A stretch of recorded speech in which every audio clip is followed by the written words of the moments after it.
এখনের আরেকটি নতুন পর্বে সকলকে স্বাগত জানাচ্ছি। দেখুন এটা চিনতে পারেন কিনা, এটা হচ্ছে পুঁই শাক। পুঁই শাকটা বাজার থেকে কিনে আনা হয়েছে।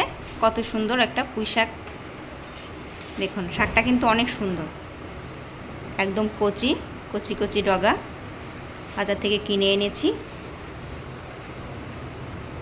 এবারে শাকটাকে আমি, দেখুন শাকগুলো কত সুন্দর। শাকটা আমি এনে ধুয়ে নিয়েছিলাম, তারপর কেটে আরও একবার ধোবো। তা আমি এখন শাকটা কেটে নেব। দেখুন পাতাগুলো আমি একদম পরিষ্কার করে ধুয়ে নিয়েছি। এখন আমি পাতা আর ডাঁটা আলাদা করে নিচ্ছি। আচ্ছা, এবারে আমি এটা কেটে নিচ্ছি। এই যে কেটে এটাতে রেখে দিচ্ছি। এইভাবে করে আমি সমস্ত, এই যে ডাঁটাটা এরকম করে, ডাঁটা একদম কচি, এরকম করে আমি সমস্ত পুঁই শাকগুলি কেটে নেব। একদম পরিষ্কার করে ধুয়ে নিয়েছি সুন্দর করে, কারণ শাকে কিন্তু অনেক পোকা থাকতে পারে, ময়লা থাকতে পারে। এজন্য শাক কাটার সময় এভাবে সুন্দর করে দেখে দেখে বেছে নিতে হবে। প্রত্যেকটা পাতা আলাদা আলাদা করে বাছতে হবে, কারণ শাকে অনেক পোকা থাকতেই পারে, ছোট ছোট যেগুলো চোখে লাগে না। অনেক সময় পাতার কালারেরও পোকা থাকে, তার জন্য খুব নজর করে শাকগুলো বাছতে হবে। এই যে দেখুন এটাতে বেশ ভালোভাবে বেছে নিয়েছি। যে পাতাটা এরকম বোটে থাকে সেটার ভিতরে এরকম উল্টে দেখতে হবে, কারণ ওটার ভিতরেও কিছু থাকতে পারে।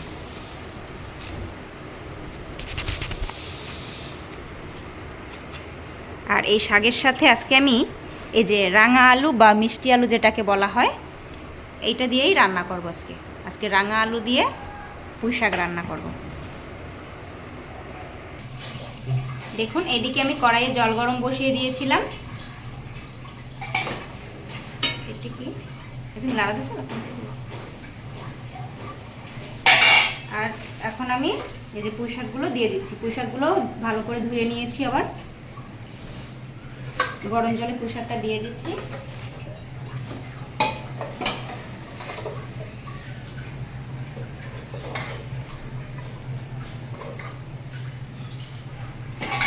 এটা এদিকে হতে থাক সিদ্ধ।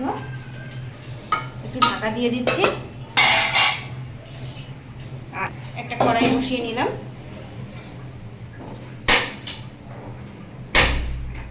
কড়াইটাতে আমি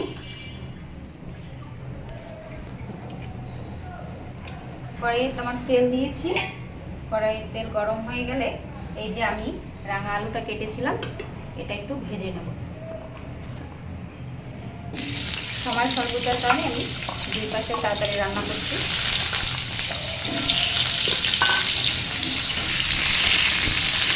এখন আমি এখানে দিয়ে দেব সামান্য হলুদ, আর দেব লবণ। পরিমাণ মতো লবণ দিয়ে দিলাম। এটাকে এখন একটু ভেজে নেব।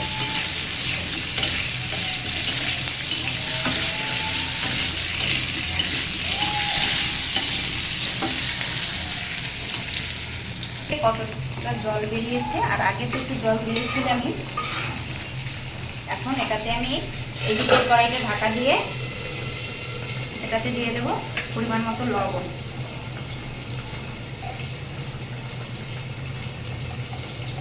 পুঁই শাকে লবণ বেশি হলে খেতে ভালো লাগে না, তাই লবণটা পরিমাণ অনুযায়ী দিবেন।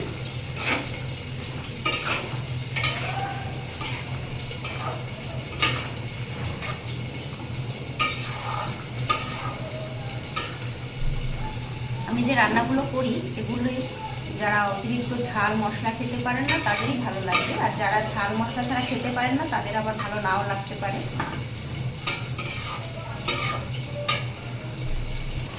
আর আমি দিয়ে দিচ্ছি দুটো আস্ত কাঁচা লঙ্কা। ঝালটা আপনারা আপনাদের পরিমাণ অনুযায়ী দিবেন, কিন্তু আমি বলি যে সবসময় ঝাল আলু ছাড়া রান্না করি, খুবই ঝালটা খুব কম ইউজ করা হয় আমার রান্নায়, কিন্তু আপনারা আপনাদের পরিমাণ অনুযায়ী দেবেন। আর দিয়ে দেবো সামান্য একটু হলুদ।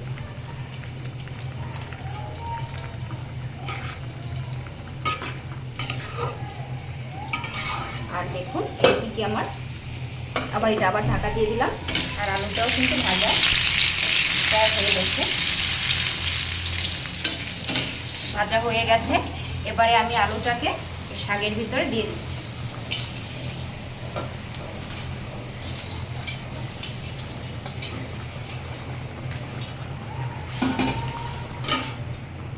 এখন এটা সেদ্ধ হতে থাকবে। আর আমি যে রান্নাগুলো করতেছি আমি হালকাভাবে রান্না করি, অতিরিক্ত ঝাল মশলা ছাড়া। এই গরমের সময় কিন্তু এভাবে হালকা পাতলা রান্না খাওয়াই ভালো স্বাস্থ্যের জন্য।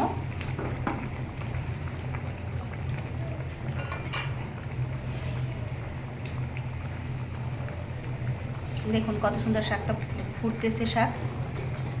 আবার একটু ঢাকা দিয়ে দিচ্ছি।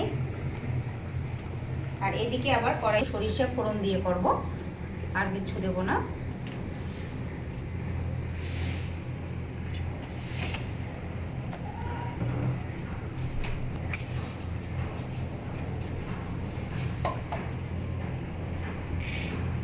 এই যে দেখুন এখানে আমি সর্ষে নিয়ে নিয়েছি, কালো সর্ষে ছিল না তাই সাদা সর্ষে নিয়েছি, আপনারা থাকলে কালো সর্ষেটা দিবেন। এবারে এটা তেলে দিয়ে দিলাম।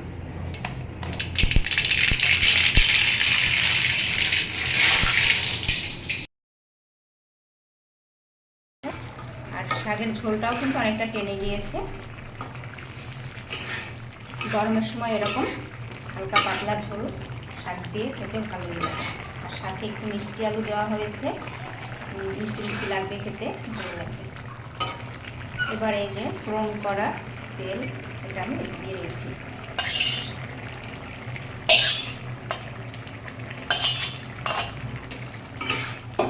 ফোড়নটাও হয়ে গেল আমার। এখন একটু সময় নেড়ে চেড়ে ভালো করে মিশিয়ে দেবো। দেখুন শাকটা একটু এই যে আলু দিয়ে একটা ভেঙে দেবো।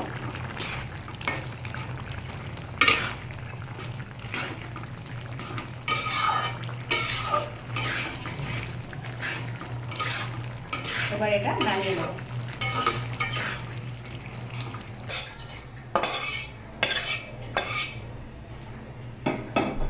তা এরকম পুঁই শাকের পাতলা ঝোল খেতে কার কার ভালো লাগে কমেন্ট করে জানাবেন। গরমের সময় কিন্তু এটা খুবই ভালো লাগবে। আজকে এই পর্যন্তই। সকলে ভালো থাকবেন, সুস্থ থাকবেন। ভালো লাগলে আমার চ্যানেল লাইক সাবস্ক্রাইব করে দিবেন। সকলের জন্য রইল শুভকামনা।